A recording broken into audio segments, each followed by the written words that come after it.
Hey there guys and gals, welcome back to Force StarCraft 2 Strategy, your #1 location for step-by-step strategy and tutorial videos. Today we're going to be taking a look at a 2-gate push. Now this is most effective as versus Zerg opponents. So Protoss versus Zerg, it's most effective. Strategy still does work versus other players, but it's so strong versus Zerg because Zealots absolutely obliterate Zerglings. As long as Zerglings do not get a surround on your Zealots, they just mow them down. They can just go at them all day, every day. And I just want to preface here, before we get too far into the game, just want to let everyone know what's going to happen. Come the tail end of this game, I am well aware, you don't need to tell me, my macro drops to absolute crap. Why does this happen, you may ask? Well, I was a little distracted. There's some stuff going on in my apartment at the time of this game. And again, come the tail end, I think I'm sitting on like 1,000 minerals. Now the reason I'm letting you know this now is because I want to tell you up front, this should never happen. If you want to win and be successful in StarCraft 2, you cannot sit on 1,000 minerals at any point in the game. You got to make sure that your macro is strong and that you're constantly building stuff and constantly doing something productive to your cause, which is trying to win. And you know, having your macro drop that low is just terrible. So anyways, getting back into the game here, I brought in a scout. I did drop a proxy pylon right next to his base. With the scout, I saw, okay, he's got a spawning pool. He's at about 14 supply. He's not going for an early rush.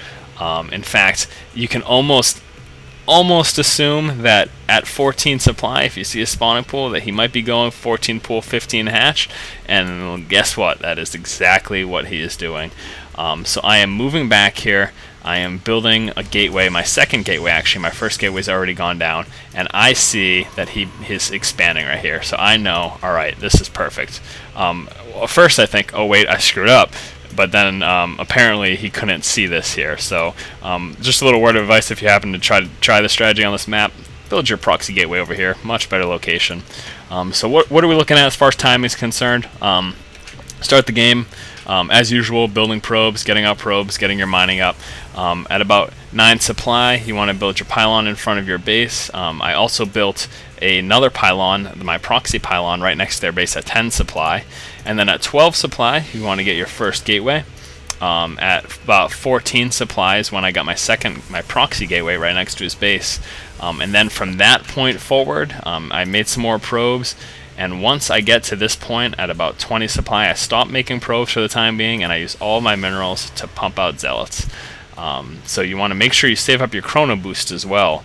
Chrono Boosted Zealots are just devastating for Zerg, who expands early, which is exactly what happened here. Again, like with any strategy, you want to only do it if you know it's going to be effective. I saw his quick expand, and I realized, okay, if I pump out Zealots right now and I just go for a 2-gate push against him, it's probably going to be too much for him to handle. And that's exactly what the case is. I do get ready for a tech switch here. I'm dropping some Assimilators, and I'm going to be getting ready to get a Cybernetics Core, but I end up not because, again, I was distracted. So I ended up just going straight for Zealots because it was simple and I didn't have to pay too much attention. And again, that just, I mean, I guess that goes to show you, if you do this strategy and you are paying attention and you are on top of your macro, it's just going to be even more devastating than this is for this player. So why is this effective? Well, these Zealots, again, they're so strong for Zerglings, and if your Zerg opponent is going straight for a fast expansion, he's just not going to have the number of forces that he needs to stop this. So I just, you know, I've got my gateways rallied right in front of his base, and I just keep Chrono Boosting, keep pumping out Zealots, and it's just too strong for him to handle. My Zealots, as you saw, just massacred those Zerglings. They're going to be taking out this Queen very shortly, taking out the Spine Crawler. How could he defend against this? Well, I mean, if he'd gone for quick roaches, it definitely would have stopped this. Also, if he had built more Spine Crawlers in here.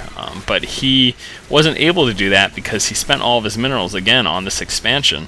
And he didn't know about my proxy gateway that was right here. So he just couldn't, you know, he couldn't prepare for it because he wasn't aware that it was coming. Zerglings, I mean, sorry, the Zealots moving in here, just mopping up. They're going to be taking out a majority of those drones.